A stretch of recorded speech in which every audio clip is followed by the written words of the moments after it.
Welcome back to my channel Anshul educator. आज हम पढ़ेंगे क्लास 10th के मैथ के चैप्टर 1।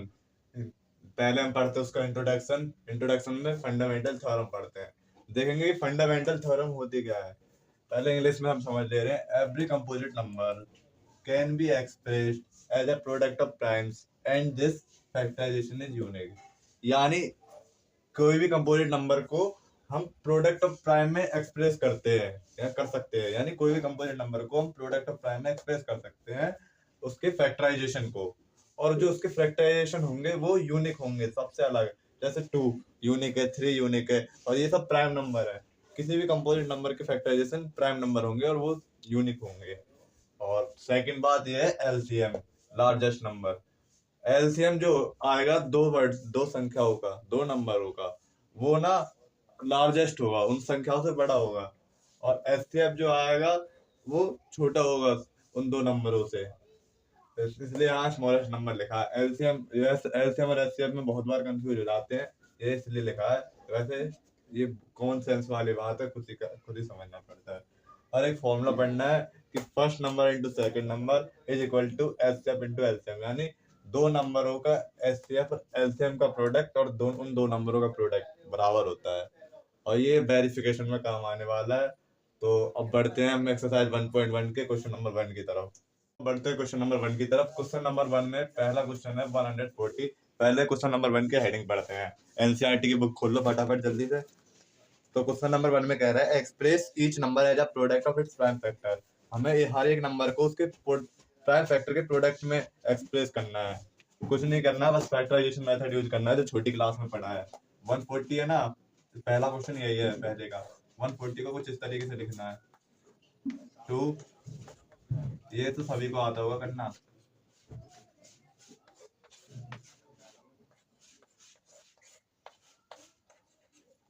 अब हमें इस तरीके से लिख देना है 2 इंटू 2। बस एक अपडेट है कि ये 2 जो है 2 टाइम्स है, तो इसकी पावर 2 दे देनी है। 5 1 टाइम्स है 1। बस यही इसका फाइनल आंसर है। अब एक बार दूसरा क्वेश्चन भी समझ ले रहे हैं 156 वाला। इसको भी इसी तरीके से फैक्टराइजेशन कर लेना है। 2 7 8 3 9 3 13 13 बन जाए 13। 2 इंटू 13। अब इस 2 को 2 टाइम्स लिख दो। 3 इंटू 13। बस बहुत ईजी। इसी तरीके से सारे क्वेश्चन करने हैं। इसी तरीके से जो क्वेश्चन नंबर 1 के नेक्स्ट 3 क्वेश्चन है वो आपको करने हैं और होमवर्क में करने हैं। और चलो बढ़ते क्वेश्चन नंबर 2 की तरफ। और उसमें आप पावर लगा देना है। चलो अब 5 में है कि check whether 6n can end with digit 0। हमें चेक करना है 6n है वो किस 0 डिजिट से एंड हो सकती है। 4 एनी नेचुरल नंबर n, कोई भी नेचुरल नंबर हो n। तो हमें एक चीज जाननी पड़ेगी उससे पहले। अगर कोई भी डिजिट 0 से एंड होती है तो उसको दो फैक्टर चाहिए होते हैं, एक 2 एंड एक 5। ये दो फैक्टर चाहिए होते हैं अगर कोई भी डिजिट 0 होती है। और इसे चेक करने का इजी वे मैं बताऊंगा आपको। थ्योरी में लिखना है, मैं जो बोल रहा हूँ खुद से इंग्लिश में बना के लिखना पड़ेगा ये जब इसके नंबर मिलेंगे। पहले इसको ब्रैकेट में ले लेना आप। मैंने लिया नहीं है वरना यहाँ जगह नहीं बचेगी। फिर इनको अपनी अलग अलग खुद की पावर दे देनी है एन की। तो याद आएगा 2n इंटू 3n। देखो यहाँ 6n के जो फैक्टर किए जब हमने 2 तो आया लेकिन 5 नहीं आया। तो ये जो है ये 0 से एंड नहीं हो सकता। जबकि हमने पढ़ा है कोई भी डिजिट 0 से एंड होगी तो 2 एंड 5 चाहिए होते हैं। तो यार 2 है लेकिन 3 नहीं, वो 5 नहीं है। तो हम यहाँ लिख देंगे here in the factor of 6n and there is no 5। 5. Because so 6n cannot end with it and not end with digit 0.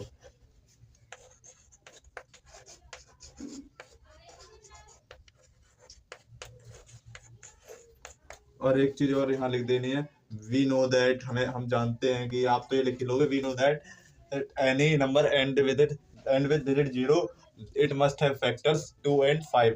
आप लिख लेना, यहाँ लिखना है आपको पहले, फिर ये दोनों लाइन लिख ली है। ये क्वेश्चन थ्योरी बेस्ड है, थ्योरी पे करोगे तो इसके नंबर मिलेंगे। तो नेक्स्ट क्वेश्चन है क्वेश्चन नंबर 6, उसको कर लेते हैं। नंबर 3 में क्या है कि find the LCM and HCF of the following integers. LCM और एचसीएफ फाइंड करो जो नीचे दिए गए इंटीजर्स है, जैसे कि ये, and by applying the prime factorization method, यानी प्राइम फैक्टराइजेशन मेथड से करना है। प्राइम फैक्टराइजेशन मेथड क्या होता है कि कोई भी कंपोजिट नंबर दिया गया होगा उसको प्राइम नंबर में मल्टीप्लिकेशन फैक्टराइजेशन करना। तो बस कर लेते हैं जल्दी जल्दी। 12 लिखो, 15 लिखो, यहाँ 21 लिखो, 2 2 जा 4, 3 जा 12। अब ये आ जाएगा 3 into 5 50, आ जाएगा 3 into 7 21। आ गया। अब जो कॉमन है वो एचसीएफ है, जैसे कि मैंने पहले बताया था, इनमें 3 कॉमन है तो 3 इसका एचसीएफ है। एलसीएम क्या आ जाएगा, जो रह गया एक 2 into 2 और 5 into 7 और एचसीएफ 3। तो इसकी मल्टीप्लाई कर ले रहे हैं, देखते हैं कितना आएगा। 2 2 4 5 20 और 20 7 3 21, तो आ जाएगा 420। आ गया 420। तो ये इसका एचसीएफ और एलसीएम यही निकालना था, बस इतना ही करना है, ये इनका फाइनल आंसर है। और जो ये क्वेश्चन है इसके नेक्स्ट 2 पार्ट आपको खुद करने हैं। तो नेक्स्ट क्वेश्चन नंबर 4 को करते हैं। चलो, क्वेश्चन नंबर 4 में कह रहा है गिवन दैट एचसीएफ 306 और 657 इज इक्वल टू 9। यानी हमें दिया गया है एचसीएफ 306 और 657 का 9 दिया है एचसीएफ, और हमें एलसीएम फाइंड करने के लिए कह रहा है। तो हम इसे इस तरीके से फाइंड करेंगे, फॉर्मूला यूज करके।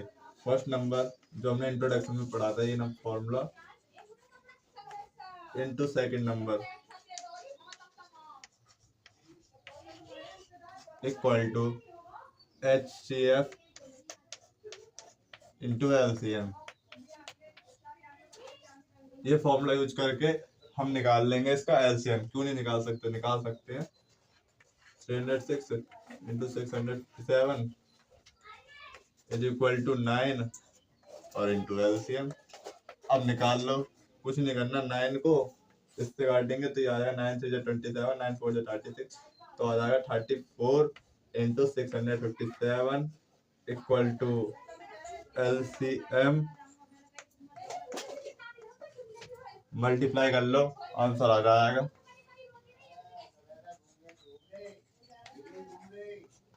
तो 4028 तो हासिल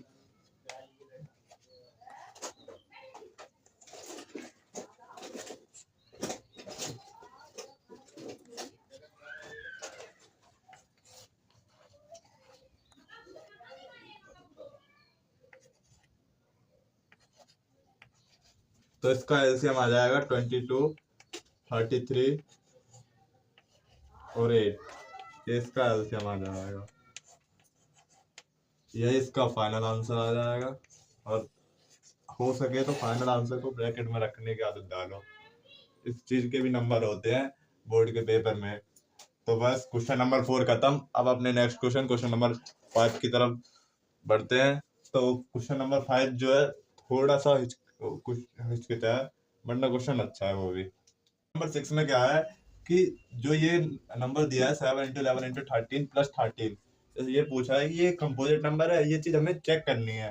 तो इसे चेक करने का आसान तरीका ये है कि इसको इसमें 13 कॉमन ले लेना। 7 into 11, अब 13 कॉमन ले लिया तो यहाँ तो बनी बचा, तो ये आ जाएगा 13 77 प्लस 1,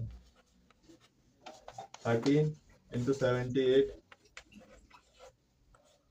और यहाँ आ जाएगा एक 1, 1 तो मल्टीप्लाई करेंगे वही आएगा। और हमने एक बात बताया, अगर कोई भी नंबर कंपोजिट नंबर होएगा तो जो उसके फैक्टर होंगे वो 2 से मोर देन होंगे, मोर देन 2 फैक्टर होंगे, so it is composite number. आपको यहाँ लिख देना है it's number have more than 2 factor, so given number is composite number. बस यही, यहाँ इतना ही क्वेश्चन करना है। और जो इसका नेक्स्ट पार्ट है, क्वेश्चन के अंदर ही क्वेश्चन है एक और एंड लगाने के बाद, ऐसे है 7 into 6 into 5 into 4 into 3 into 2 into 1 plus 5 है। तो आपको वो खुद से करना है बिल्कुल इसी वे में, जो चीज कॉमन है उसे लेने के बाद, उसे बाहर लेने के बाद अंदर वालों को मल्टीप्लाई कर देना, और कुछ इस तरीके से 1 से मल्टीप्लाई करके शो कर देना कि हाँ इसके 2 से मोर देन फैक्टर है, तो ये कंपोजिट नंबर है। अब एक लास्ट क्वेश्चन इस एक्सरसाइज का शून्य वाला, उसे करते हैं और इस क्लास का एंड करते हैं। 2 में क्या कह रहा है कि find the LCM and HCF of the following pairs of integers and verify the LCM into LCM is equal to product of two numbers.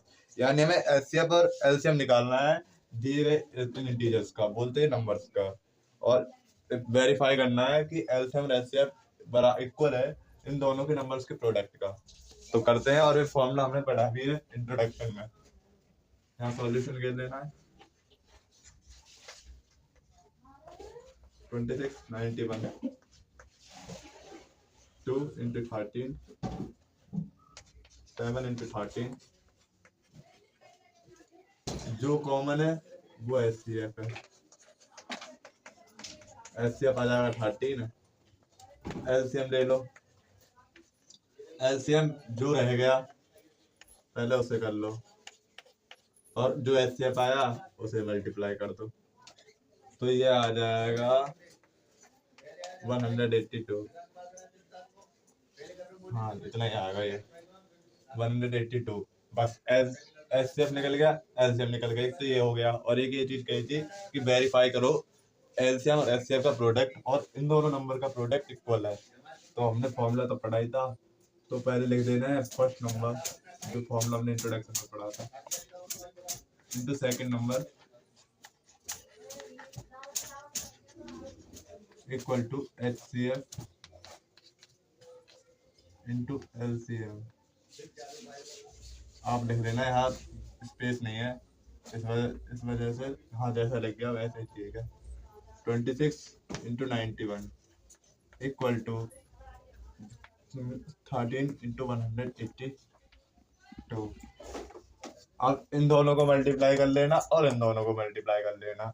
अगर दोनों मल्टीप्लाई करने बराबर आ जाते हैं तो हाँ हमारे एचसीएफ एलसीएम सही आया और वेरीफाई हो गया। वैसे इन दोनों को मल्टीप्लाई करने पर आएगा 23, 66, और इसका भी आएगा 23, 66, तो लिख देना वेरीफाइड।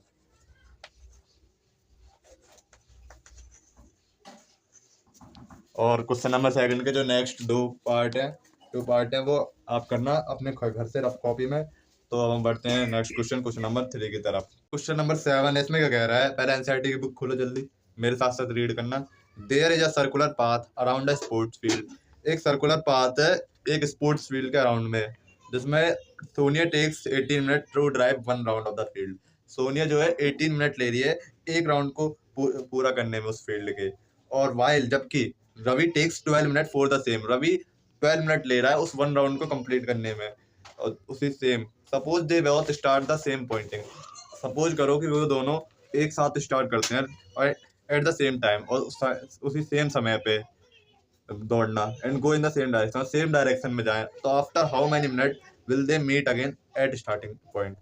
तो उसके बाद वो कितने मिनट बाद मिलेंगे, बस इतना पूछा है। तो हमें इतना तो पता है ना, जो सोनिया ना एक राउंड को कंप्लीट करने में 12 मिनट्स ले रही है, और जो रवि है सोनिया 18 मिनट ले रही है, और रवि 12 मिनट्स ले रहा है। कुछ नहीं करना, बस इन दोनों का एलसीएम ले लो इस तरीके से, कुछ 18 ले लो 12 ले लो, 2 इंटू 3 इंटू 3, एलसीएम लेना है 2, कॉमन वाले को ऐसे लिख लो, ऐसे लिख लो, तो ब्रैकेट में करके अब एलसीएम यहाँ लिखो एलसीएम। पहले जो कॉमन नहीं लिया उसको यहाँ राइट डाउन कर लो, अब जो कॉमन ले लिया उसको एक बार लिख लो, तो इन सब के मल्टीप्लाई करने पे आएगा 36। तो जो रवि और सोनिया है वो 36 मिनट बाद फिर मिलेंगे उसी स्टार्टिंग पॉइंट पे, क्योंकि क्वेश्चन में एक आता है कितने मिनट बाद वो मिलेंगे, मीट होंगे, उसी स्टार्टिंग पॉइंट है, तो 36 मिनट बाद होंगे, जिसमें जो सोनिया है जब सिर्फ 2 राउंड कंप्लीट कर पाएगी और रवि 3 राउंड कंप्लीट कर लेगा। तो ये अब क्लास का एंड होता है, और मेरी इतनी मेहनत के लिए लाइक और एक सब्सक्राइब जरूर करें और ज़्यादा से ज़्यादा शेयर करें, और थैंक यू। और एक बात, हमने अपने इस बैच का प्रयास बैच नाम रखा है, हमारा एक प्रयास रहेगा कि उन्नति को हासिल करना।